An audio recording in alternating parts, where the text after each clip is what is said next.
if you have an audience of millionaires and billionaires, the idea that you would try to sell them a $500 a year subscription is so dumb. I don't even know where to start. That's not how you properly monetize millionaires. Billionaires. Our North Star is intelligence. It's trying to make people smarter, providing them actionable insights. We're writing for 100 people, but the North Star that I write for are the 100 Big Four team owners. I remember when David Blitzer signed up. Yes, anyone can do it. I was not an insider, did not have connections. If your content is good, people will find you. All right, Louis. So today we have a very special guest. We have with Corey Leff from John Wall Street. He's a guy that I've known for a very long time, and I've been mentioning that I really want to have him on the podcast because I think he's, quite frankly, in the newsletter space, probably flies under the radar. He hasn't done the whole podcast circuit or been in other newsletters, but he's done something that I think pretty much everyone in the B2B newsletter space wants to do. And that's, build the newsletter, carve out your niche, and then sell the shit out of people on really cool stuff and build products on top of this super valuable audience. And so I want to have him on today to just talk about that and give us, kind of the secret sauce. Did I get that roughly right, Corey? You did, although I don't know how cool it is to have me on, but nice to be on.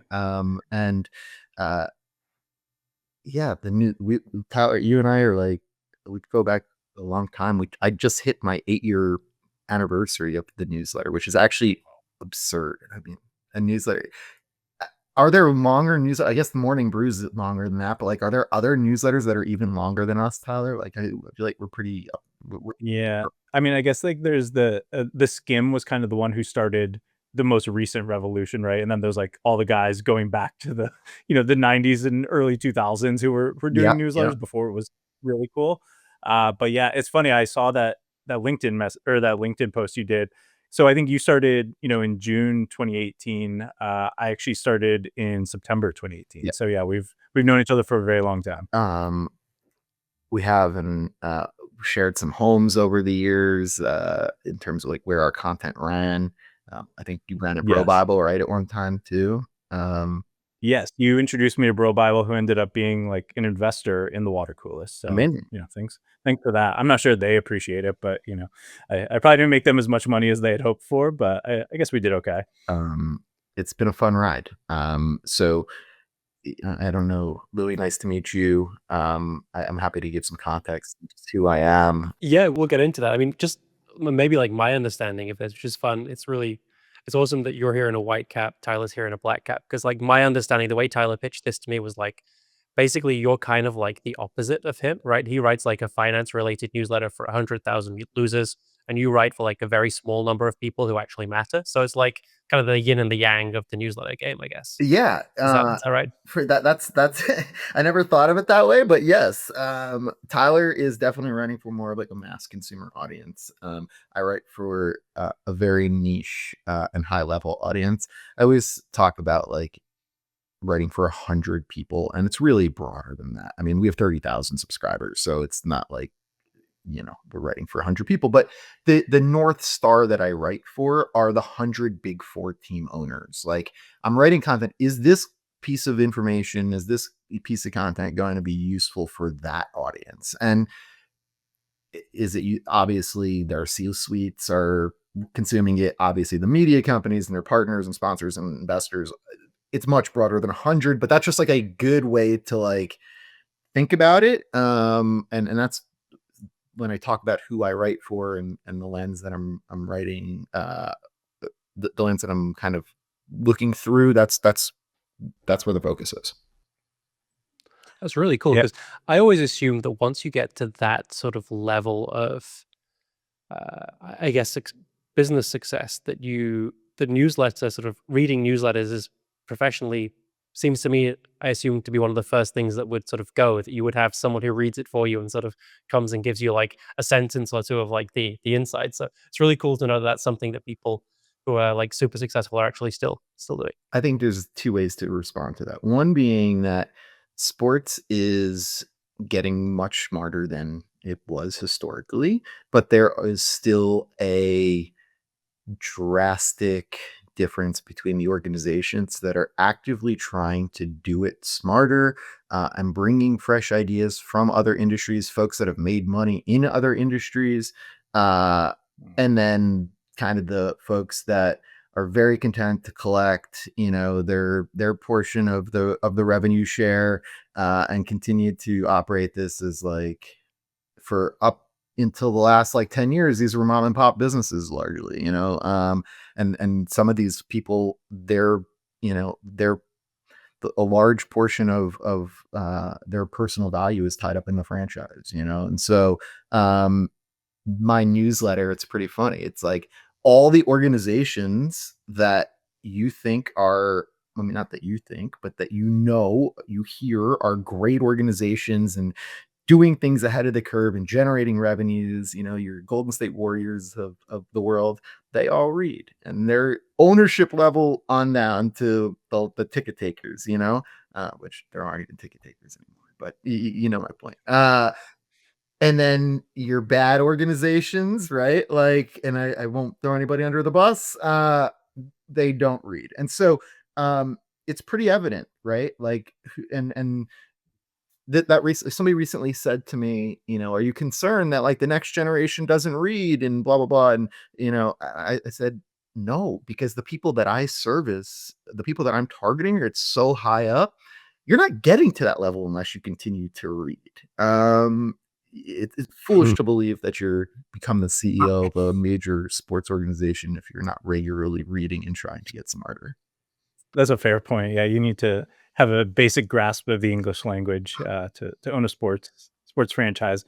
But I am curious about how you originally reach this audience, right? It's like, so if someone's thinking about like how do I reach the highest level, whether it's sports owners in your case or the C-suite, if someone's doing some sort of other newsletter project, how did you kind of break through and start reaching those people? When you talk about those first 100, are the most important. Tyler, sorry, real quick, if I can like jump in on this one, because this is like a personal bugbear of mine. Like I hear people giving this advice all the time in like the newsletter space of like, oh, if you just write a newsletter for the 500, like the CEOs of the Fortune 500, you can build a $10 million a year newsletter with 400 subscribers and it's going to be super easy. So I guess like the first like basic question that I want to get out of the way on this is like, can literally anybody who is good at writing go and write a newsletter for this kind of super successful niche audience? Or do you need to be some kind of insider or have like a track record or some sort of like special in that makes it even possible to do? Really good question. I think the answer is twofold. One being that yes, anyone can do it. I was not an insider, did not have connections. If your content is good, people will find you. That is 100%. It is a meritocracy in terms of content. With that said, it's foolish to believe that those people will stumble upon your content without a champion. You need somebody that is championing you, that's saying, this is worth you taking a look at. And I was lucky enough to find a mentor early on, and I was aggressive in the pursuit of that mentorship. Tyler knows him, Joe Favorito, who's kind of like, I've always described him as like the Kevin Bacon of sports business. He was the head of comms at MSG for a long time, but he's worked in the industry forever. And he's a professor at Columbia, and everybody just kind of knows him. He knows everybody. And so when I was getting started, I sent him like 30 columns. I had written like 30, like much shorter than the columns I write today, but they were like short, 30 columns. And I reached out to him blindly on Twitter and I said, like, I've been reading your newsletter for a long time. And Joe Favorito is actually in that like OG newsletter. He had like 50,000 subscribers when I was getting started. So, but I reached out to him and I said, I don't want anything from you other than like an honest opinion. Am I like going down, or like, would anybody want this or read this? And to his credit, I mean, he's the best and he mentors a lot of folks. And he said, not only do I think you have something here, but I see your vision, and like, I think I know how to help you execute on it. And he opened a million doors for me in the early days. And so like, those introductions were valuable. It helped me get prominent interviews, get invited to events. And so now all of a sudden I'm getting prominent interviews and I'm talking to these people and I'm featuring them in my newsletter. And this is like one of the big kind of like hacks. There's no way to growth hack millionaire, billionaire team owners. Like they're not on social media. Um, so, but if you feature them in content, they will share that with their friends if it's good. And so I would get some high profile interviews and they would start to share it. And like, it's, I think of, Tyler as the old Barstool guy. Like I think of the Portnoy, like brick by brick, but like, that's very much, the way we did it, like one subscriber at a time, one column at a time. And like, I always say, I'm not really great at anything except for networking. I'm an okay writer. I have a really good understanding of the sports business space, but my super talent, like I'm an elite networker. I consider myself the Michael Jordan of networking.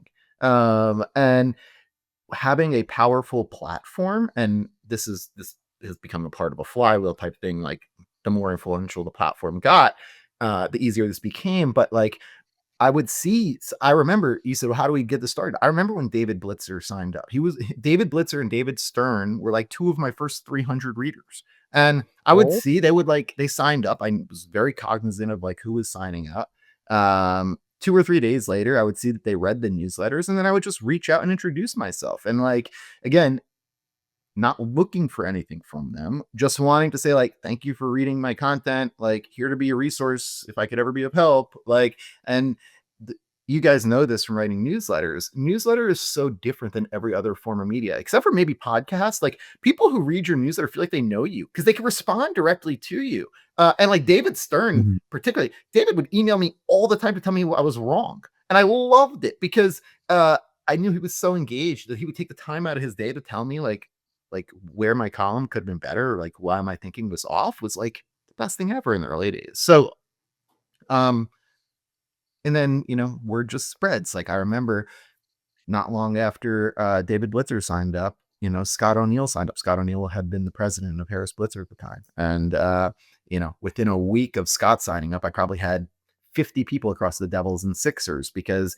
they would send the article across to their employees and to their lieutenants, and just kind of trickle down. So that's kind of how we built it, one by one, brick by brick, but building meaningful relationships, and focusing on the content. It's always about like trying to make people smarter each day. We don't break news, we don't traffic in like salacious stories, like none of that. It's only about like how do we help people make more money, make better decisions, grow asset values. And like, if you can do that, they will come back and read that. Who's your white whale that's not on the list yet?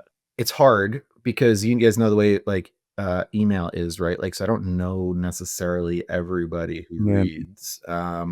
They might have gone like Ron Mexico on you. Well, exactly, right? Or like it might just be initials, like, and I don't know, like, so like Roger Goodell, I don't know if Roger reads. Roger would be an exciting Yeah. one though, right? Like, but he's like one of the very few super senior leaders that I'm not sure if they read. Like, the other commissioners I know are all, signed up. Awesome. Love it. Well, he's probably listening. So, Roger, go sign up. Um, I want to get into, right. So you built this audience, incredible niche audience, super valuable.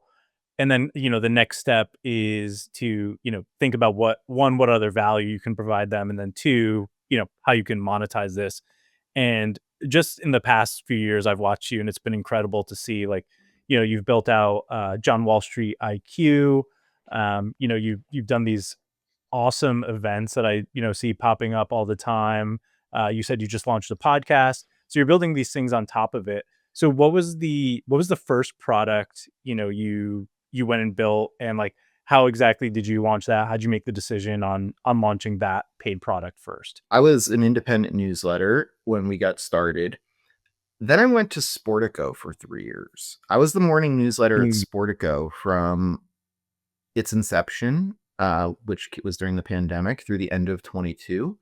And that was an important step in my career because I went from being like an independent media personality, I wouldn't call myself a journalist, to now all of a sudden like being the morning newsletter for like the preeminent sports business publication. So that was really valuable from like a credibility standpoint. It helped to like legitimize, I think, a lot of what I was doing. My audience knew, but I think to a lot of other people that weren't already readers, like that became kind of like a big credibility boost for me. It was also big because like for a long time I didn't know how I was going to monetize the audience. When I was building this initially, um, the North Star was, let me try to build as influential an audience as possible. And if I can build an audience of millionaires and billionaires, we'll figure out how to monetize it later. That was the original like kind of concept. When I got the Sportico, it really opened my eyes to how I wanted to go about monetizing this, because I saw the way that like traditional media monetized this, and it was so wrong. Um, if you have an audience of millionaires and billionaires, the idea that you would try to sell them a $500 a year subscription is so fucking dumb. I don't even know where to start. Um, that's not how you properly monetize millionaires and billionaires. But uh, that's journalism, right? Like they want to be a media company and want to be journalists. I always tell everybody, I'm not a journalist. We're not even a media company. We have this really powerful media platform at the center of our ecosystem, and it drives our flywheel, but we're not a media company. So what are we? And like, what did we end up building? When I left Sportico at the end of 22, it wasn't to compete with them. Like I said, I didn't want to become a media company. We are building what we call sports intelligence. And the core premise is that sports is different than other industries. Because none of the teams and leagues, very few of the teams and leagues are publicly traded, there's next to no analyst coverage. And because there's no analyst coverage, you just have this dearth of information in this really rapidly changing landscape, by the way. Like literally everything in sports is changing, from the capital flowing in, the capital sources, the media rights. I mean, everything is shifting, right? The media landscape. So you have this rapidly changing environment, and nobody helping these people better understand what's going on. And that's the landscape that, or the green space that we thought we could fill and are filling. So we do a variety of different things. The first, Tyler, to answer your question, the first kind of product we came to market with was live events. And our live events are different than like most of the other industry-wide live events. Most of them are based on like ticket sales. I've never been, but if you talk to anybody who's been to like SBJ's World Congress event, it's like it's a job fair. You know, you got like 1,000 people there, and everybody's there. Like the only people that matter are on stage, and they get a great speaker lineup. But those people come in the back, they walk right back out the back door, and like everybody else is there is like trying to get a job from them.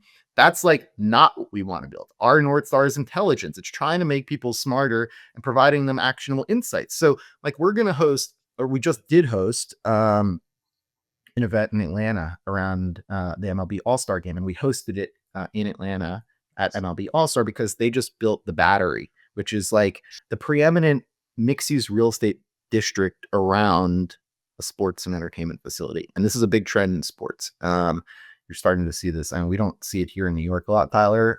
Like the Meadowlands is a big parking lot around the football stadium, but Right. in other markets, they are wisely building office space and retail and housing and all this other stuff and building mini cities. And Atlanta did a really good job of that. And the Battery now is responsible for like, and the Braves are one of the few publicly traded teams, so we actually know how much impact it has on their balance sheet and blah blah blah. So we did this event, and we invited, and there was probably like 10 teams that sent their whole C-suite. But we had Derek Schiller speaking. We had Stacy Sonnenberg from Goldman Sachs and Karen Murphy from the Chicago Bears. And these are all folks that are, forgive me, this event was a few weeks ago, and I'm already on to our next event, which is our sports and media huddle coming up on September 10th. But the idea is, let's get people that are actually navigating these topics in a closed door environment, off record environment. Nobody, including ourselves, is actually reporting. So let's have an open, honest conversation. These aren't panels. These are like one-on-one firesides. The audience participates from a Q&A perspective.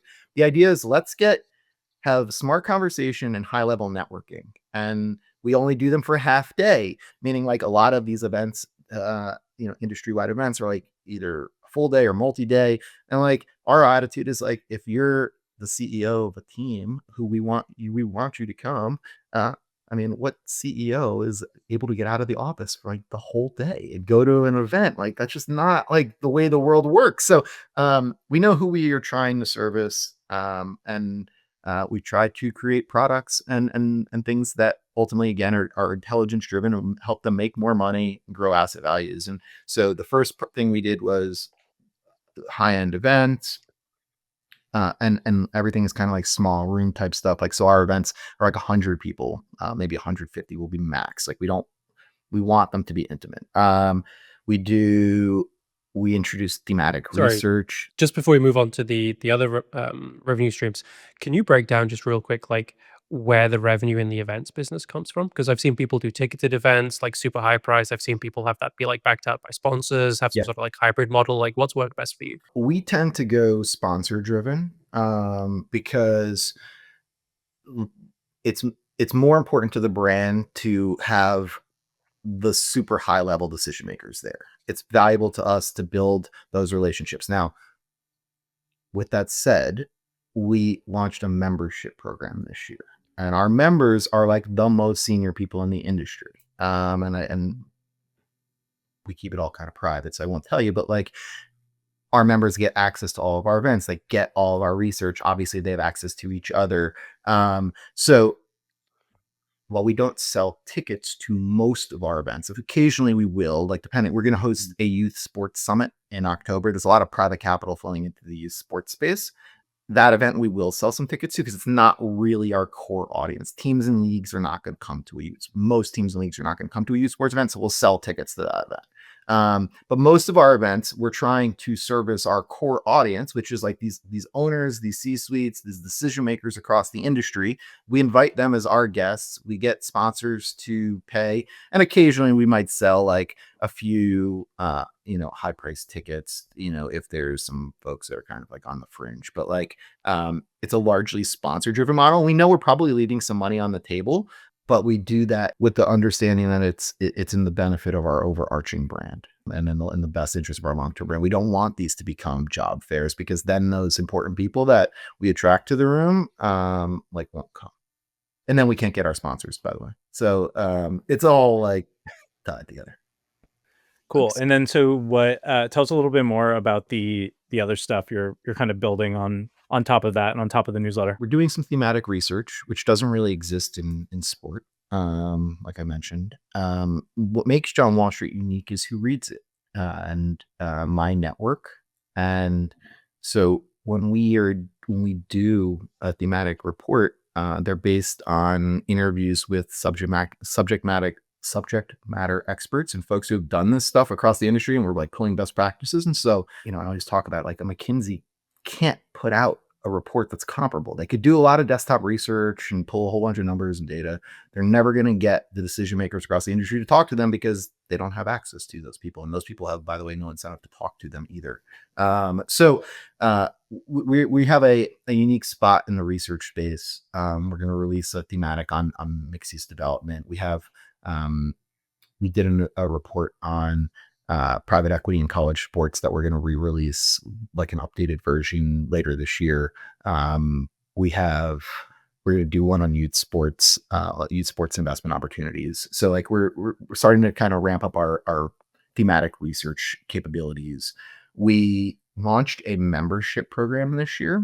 I mean, everybody knows this in every business, no matter what business you're in, everybody's focused on the next day, the next deal, like whatever they're currently working on. Very hard to take a step back, like survey the landscape, see who else is doing cool shit. Like particularly if it's not directly in your business. And that's like kind of the role we see ourselves taking. John Wall Street works. I talk to a million smart people, identify cool and interesting things that are working, write about it, and then everybody in the industry benefits, right? Because they read the newsletter. The models work for 8 years. We will continue to do that. It's very limiting though. It requires me to have those conversations, to write a column, etc. I've always thought if I could get the 200, 300, 500 people, whatever the number is that I regularly talk to that we're building columns around their insights and intel to begin with to talk amongst each other, we could really expedite this thing. And so that's like the core like underpinning idea for John Wall Street IQ, which is our IQ intelligence quorum. And we're almost, I think, with 90 something members now. And our members, they come to our events. They consume our research. Like I said, they have access to each other via like we have a circle community. So we have a monthly dinner series, the Fly Fish Club, which is like a private dinner membership deal in the city. And but that's like great, like super intimate environment where like our members can like, you spend 2-3 hours with somebody, you like build a meaningful relationship and actually start to do like deals, and like this now becomes really valuable. So we started facilitating investment opportunities to our members because all of our members are millionaires and billionaires. So like that's kind of where we're going with this. I think there's an opportunity. My longer term vision is to raise the fund and use the newsletter to help grow the companies that we invest in. We've done a bunch of consulting and advisory projects on like a one-off basis. We've never really marketed it. It's always kind of like fallen in our laps because people come to us for like thought leadership, and it's like, oh, we could actually help you here. Somebody called it yesterday like our Ocean's 11, but in essence, that's what it is. Kind of sector expertise across a bunch of different disciplines, and folks that we have kind of, our unique access to, and ability to plug in. So everything from like, we think recruiting, to AI training, to sponsorship, consulting. I mean, a whole bunch of, but it's all centered around helping teams and leagues make more money, make better decisions, grow asset values. If I'm sitting in front of you and I'm running a B2B newsletter right now, say I'm a couple years in, we have some traction. How would you recommend I start monetizing it? Do I go build a product? Do I run ads? Like what would be your recommendation? We haven't done a good job of monetizing the newsletter. That's the lowest hanging and most proven line item though. And that's what I would focus on. We're raising a price round this summer, or we will be come September. I don't know when this is gonna come out. But and in part because we haven't had anybody to sell against the newsletter, but like we know we're leaving meaningful revenue on the table just by not selling against what's a very proven, we have a newsletter with 30,000 subscribers and a 40-something% open rate. I mean, like, we should be monetizing our newsletter. So I would start by not monetizing like the assets you have. That's we haven't done a good job of that. And then I think events is like also like the second kind of like, I think that makes sense. It's events can be lucrative, not necessarily in the first year, like they're hard to stand up the first time. But events should be lucrative longer term, and like they're very valuable in terms of like building the community and like influence and relationships. We find like from like a networking, like a network building perspective, the events are a huge driver, right? Like they give me a reason to reach out to people and talk to them and to invite them and see them. And so like events are very, very valuable. And, I think community is like a really interesting monetization path. Consulting advisory is like, is more challenging to get up. I think the community stuff is really interesting, and it can work, by the way. Like it doesn't, our membership is 10 grand a year. It could work with $100 membership and having 10,000 members too, right? Like it doesn't have to be the high end membership, but like the idea of bringing folks together in like an increasingly fragmented world, like there's value in that, and building real relationships with like-minded people, and people will pay for that. But again, you have to deliver value. Like it's not just like you don't just stand up a community and people pay for it. Like we program it. So like we have a quarterly call where it's a media state of the union. And it's basically, let's talk about the 3 biggest stories in the media landscape from the last 90 days. And like everybody tunes in for that. I had a president of an NBA team tune into our Q2 call, and this is great. I texted him the next morning just to be like, what'd you think of the call? Was like good use of your time? And he said, I was late for it was the night of the NBA draft. He's like, I was late for the draft because I was like so engaged in the conversation, whether it's like virtual programming or these monthly dinners that we host, or, you know, whatever else that we do. They might find out we just launched a job board, which I think is about it could, to some people, if you are, you know, constantly trying to fill jobs, like having a job board and using the newsletter, which is a filter, people trying to actively get smarter on the business of sports. That's a valuable member benefit too. Like, so there's all different ways you can provide value to your members. But I think I mean, you guys know, like, subscription's good business, and people that are reading you every day are like, those people feel like they know you. And some of them will subscribe just to support you. I mean, we have members that literally don't come or do anything, and they've paid 10 grand just because they like want to champion what we're doing. That was going to be my next question, was around how you got the confidence to launch the membership. Because I guess if you're launching like a paid content subscription, for example, right, it's effectively comes down to, do I want to commit to creating the content or not? If you're launching a paid membership, well, if it's a community driven membership, you're making the bet that other people who are similar to your ideal sort of like target member are also going to sign up, and there's going to be enough of them pretty soon that it makes sense for the initial people who join. Was that like events driven and that gave you the confidence to move into it? Or like, how do you go about like deciding on who would be invited, pricing, sort of like go to market on that? So we initially decided to do the membership because we were finding it really, it's like we had all these people that were interested in coming to our events, people interested in consuming our research, people that were interested in doing this X, Y, or Z. And it was like, we were selling everything on an a la carte basis. And it was like, there's probably some people that just want everything. Like, so like we need to come up with a package where they're the John Wall Street super fans. And like, so that's where like the original concept came about. The price point was, we kind of backed into it, where we said like it would cost X number of dollars to get all of our research, to come to all of our events. And like, you know, then we just kind of applied a discount to it and like made sure that it kind of like felt right. And, you know, it was the type of thing where we floated it, and then we got like a couple initial bites, and then we we're like, okay, well, this makes sense.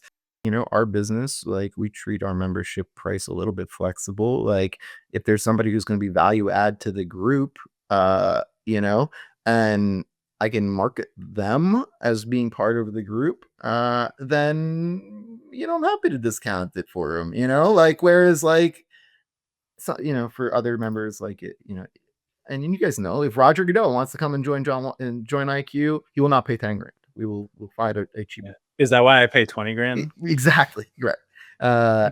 No, only the Patriots have to pay 20 grand.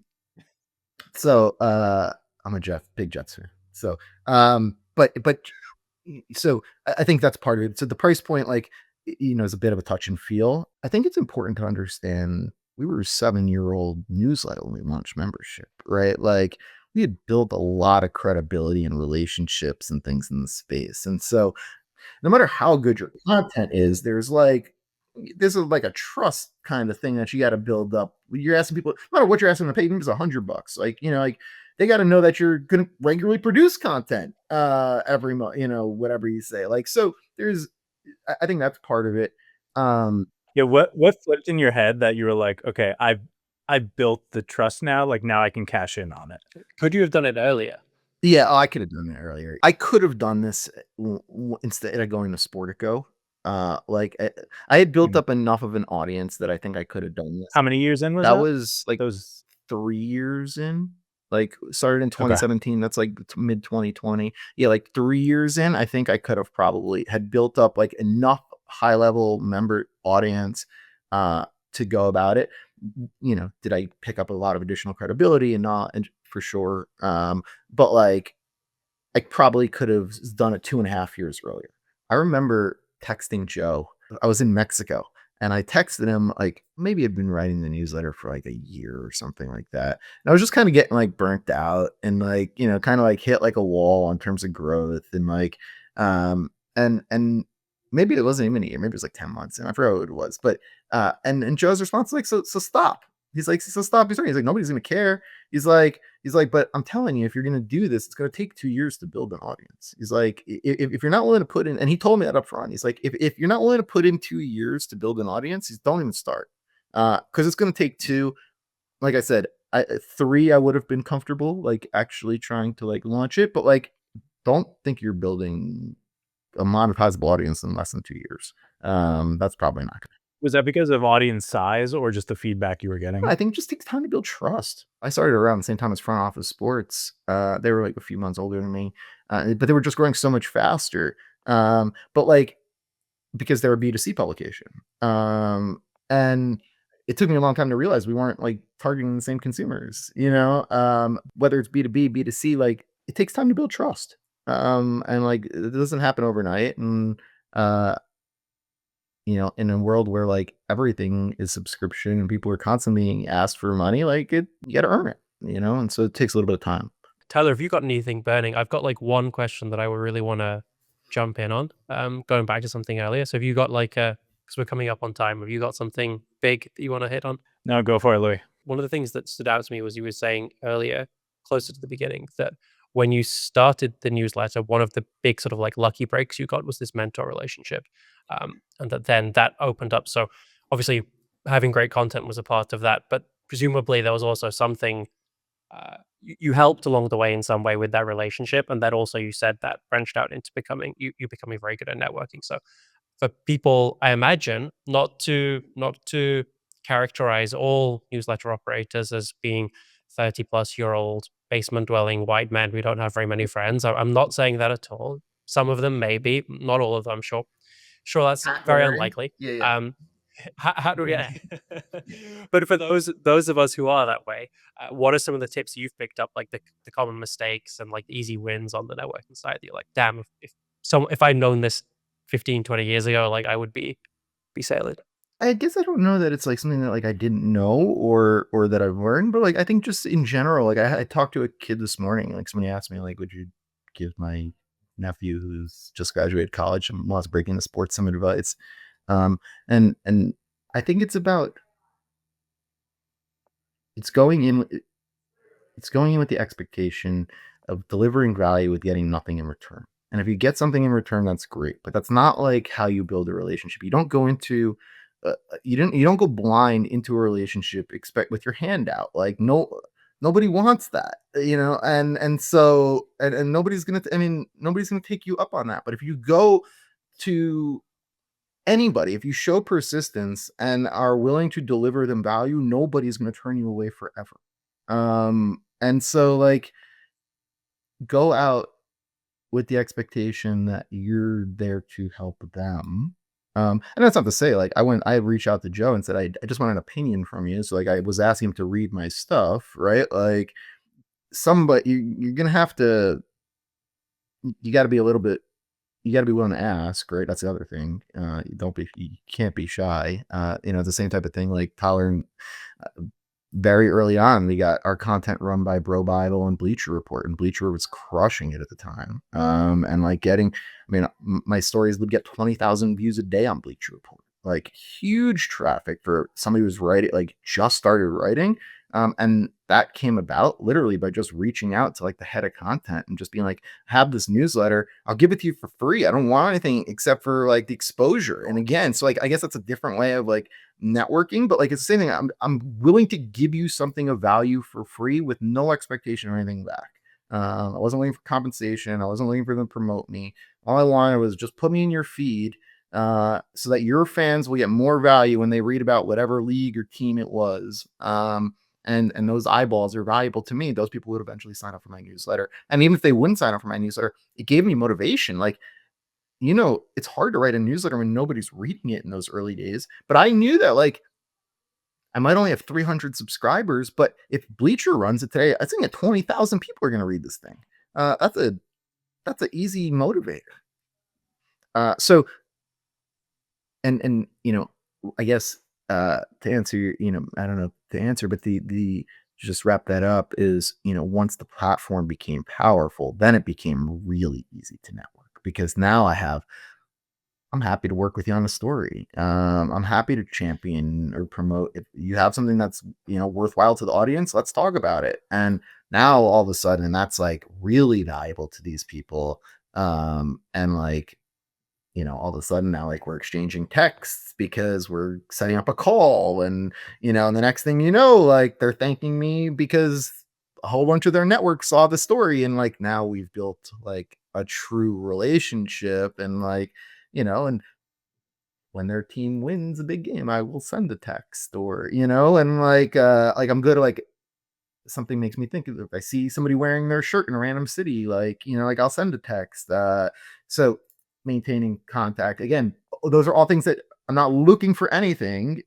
Just I'm thinking about you, saying hello, here to help. That's awesome. I think that's a great place to end with some networking advice from John Wall Street himself. This was awesome, man. I really appreciate you hopping on, kind of sharing the expertise and the journey. I know it's been a long one. Where can everyone find you? Where can people sign up for the newsletter, and where can they find you personally? So jordanwallstreet.com/subscribe is the sign up form. It is free. That's another thing, by the way. Like, if you want your content to be influential, I'd give it away. And try to find other ways to monetize. Like I worked at Sportico, nobody reads their fucking shit because it's behind a paywall. So by the way, the amount of people who said you were the only thing I ever read because your newsletter was in front of the paywall. So I think that's important. People are very quick to try to put their content behind a paywall. They have no following. Like, why would anybody pay for that? So you can download our newsletter, or sign up for it for free. You can find me in New Jersey. I'm frequently at sporting events in the metropolitan area. We just released a new podcast. So we released it. We called it initially The Business of College Sports Podcast, which sucked and also had been trademarked. So we have since rebranded as Big Business on Campus. Okay, I like Big that. Business, a college sports podcast. So that's we released one episode, and it's on YouTube, it's on Apple and Spotify and all those other platforms. The first episode was with Val Ackerman, and we have episodes with Desiree Reed-Francois from my alma mater, the University of Arizona. That's going to come out on September 2nd. Mac Rhodes, the Baylor AD, will be September 16th. Jim Smith, the new AD at Maryland, is going to be the first week of October. So some high profile college sports execs and leaders will be on the podcast. And again, just talking through the most timely and relevant stories in a rapidly evolving collegiate or semi-pro landscape. I was talking to Mike Tenenbaum yesterday, and Mike is going to speak at we do an event on the morning of the CFP championship game. So this year it'll be in Miami, and Mike's going to speak. The event is on the subject of college sports' new P&L. And Mike talks in the context of, you got Pro Football Saturday and you got Pro Football Sunday now. Like, it's no more college football Saturday and the NFL on Sunday. Like, they're both pro, and like treating them as such, as from a business standpoint. So that's one of the things we're talking about. That is awesome. Everyone should go check it out. It's a great newsletter. I've listened to the first podcast. It's great. But I appreciate you taking the time, man. No, thank you guys for having me on. I'm here to help anybody. Here to help you guys. Reach out anytime. But enjoy the last couple weeks of summer, guys. Thanks. All right. Thanks a lot, Corey.